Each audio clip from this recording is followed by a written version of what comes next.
Non-stop in the national capital and the NCR since morning. Heavy rains in Delhi, Noida and Gurgaon. It's brought temperature down. It's provided some relief from the summer heat.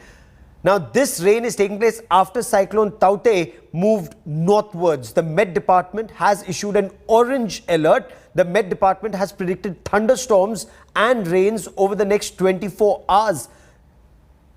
The temperature down to 23 degrees. Now Cyclone Tauktae has impacted weather conditions in several parts of northern India as the cyclone moves inwards closer now to Himachal Pradesh and Uttarakhand.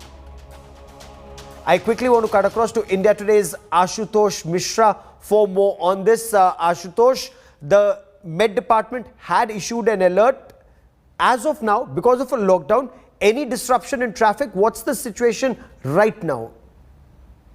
Well, Gaurav, since morning it has been raining all across Delhi and NCR. In fact, Met Department, the IMD department had issued orange alerts. So far, there is no such report of massive waterlogging. However, it was predicted that the rain showers continue. As per the orange alert, there could be waterlogging in low-lying area resulting from massive traffic. Now, another part, alert has been issued for the heavy rains in Himachal, Uttarakhand, and particularly the aftermath in the wake of that Tauktae the cyclonic event that happened in the western region. Now, very interestingly, the Delhi and NCR, particularly in the month of May, usually when it witnesses scorching heat, temperature goes above 40 degrees. This has breaching all record, and temperature was recorded today less than 25 degrees, which was earlier recorded in 1951. At the same time, since morning 5:30 to 8 p.m., the rain was recorded as observatory in Subdarjung Observatory around 31.8 mm. And though this is going to be a respite, usually when the temperature goes 40 degrees, for the next week there will be respite from the scorching heat to across NCR.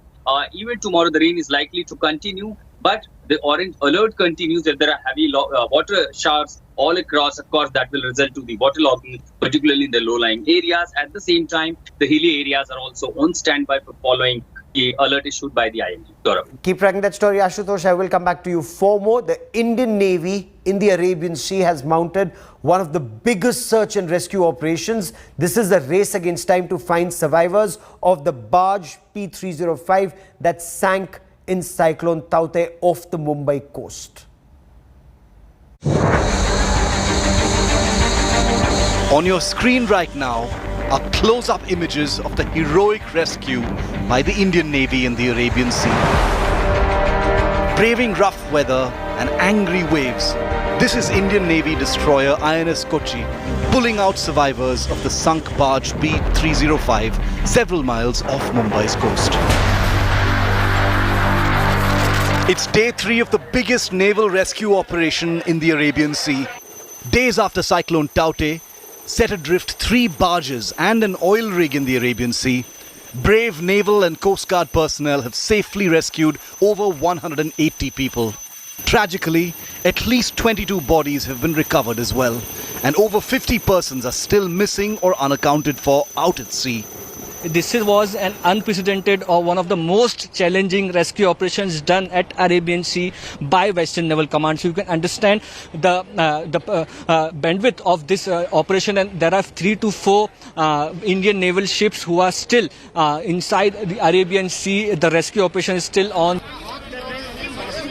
The warship's commanding officer had this to say after one leg of his daring mission. Gale force winds, we're talking of winds speeds about 60 to 70 kilometers per hour in harbour. As you leave the harbour, you find that conditions are far intense, more intense at sea. We had winds of almost about 100 kilometers an hour, strong winds, like I said, and intense rain, which is almost blinding, where you can barely see the front end of your ship. In these, of course, challenging conditions. बहुत बहुत धन्यवाद उन लोग के लिए तो आज हम जिंदा है, नहीं तो कोई नहीं बचता। आपके बाकी साथियों की स्थिति के बारे में बता पाएंगे कुछ? वो हमारा जैसा ही स्थिति है सबका। आप अपनी जान कैसे बचाए, कैसे कूदे समुद्र में? अब क्या करते, दब्बाज डूब रहा था तब कूदना ही पड़ेगा। या तो लाइफ जैकेट पहने थे उस समय? हाँ, उस समय लाइफ जैकेट पहने था। आप समुद्र के पानी में रहे? मैं 11 घंटे समुद्र के पानी में रहा हूँ जी। इसके बाद में नेवी वालों ने आके हम लोगों को बचाया है। The Navy's search and rescue operations aren't over. The overwhelming weight now on the fate of 50 citizens still out there in the Arabian Sea. With Mustafa Sheikh in Mumbai, Bureau Report, India Today. The Aam Aadmi Party in Delhi has hit out at the centre after Arvind Kejriwal was in the line of fire for his remark on the Singapore variant of the virus that may impact kids in the third wave. Now, this came after Singapore's foreign minister gave a stinging rebuttal to Arvind Kejriwal, saying politicians should stick to facts and that there is no Singapore variant. Be able to do a little bit of that, but I think it is.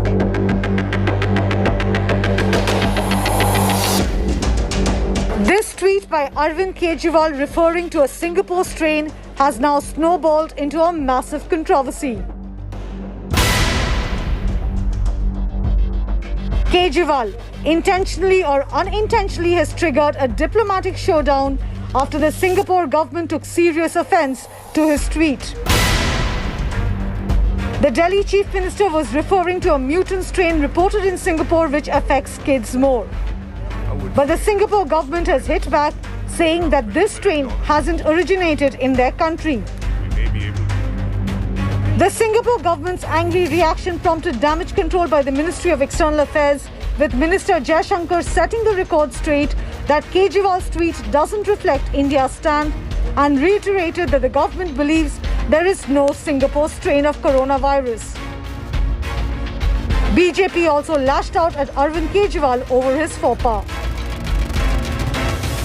Mr. Kejriwal has once again embarrassed himself, and he has been severely rebuked by many Singaporean leaders for making such baseless comments.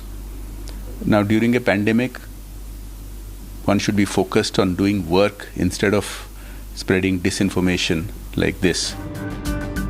The Aam Aadmi Party is, however, defiant, saying that they only care about India's children, while Centre only cares about its image and optics. मुद्दा Singapore नहीं है, मुद्दा हमारे बच्चे हैं। आप Singapore को मुद्दा बनाना चाहते हैं, हम बच्चों की चिंता कर रहे हैं। आप सिंगापुर पे राजनीति करना चाहते हैं, हम चाहते हैं हाथ जोड़ के हमारे बच्चों को बचाइए। अगर चारों तरफ से ये बात सुनने को मिल रही है कि अगले स्ट्रेन में, अगली वेव में हमारे बच्चों को खतरा है, तो आप उसकी चिंता करिए ना, उस पे अलर्ट रहिए ना, उस पे तत्परता दिखाइए ना। The political fight rages on even as the central government firefights the diplomatic ramifications of Arvind Kejriwal's tweet. I think it is a cost which we are willing to pay. With Geeta Mohan in New Delhi, Bureau Report, India Today.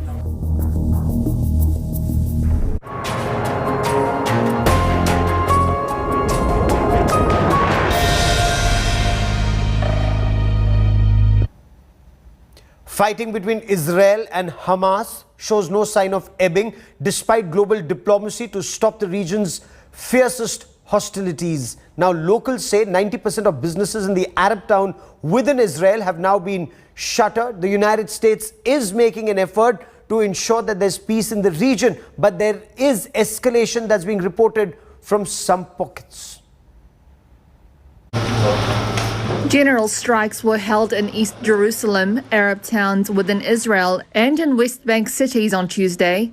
As Ramadan clashes at the Al-Aqsa Mosque in Jerusalem, a court case by Israeli settlers to evict Palestinians from Sheikh Jarrah, and the Israeli bombardment of Gaza caused anger amongst Palestinians.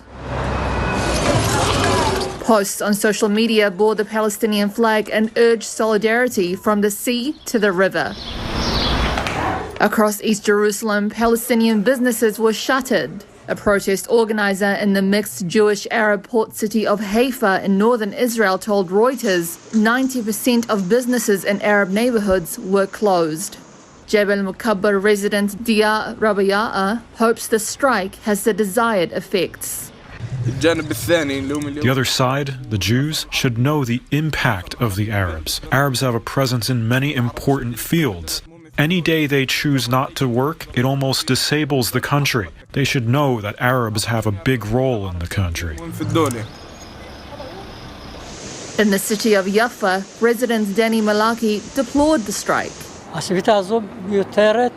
This strike is unnecessary because the Arabs are not lacking anything, and they try to support Gaza, while Gaza cannot support them in anything.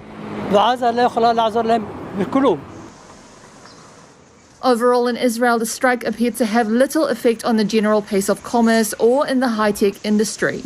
An official at a large supermarket chain in which many Arab workers are employed said its stores were operating as usual, though some deliveries were delayed.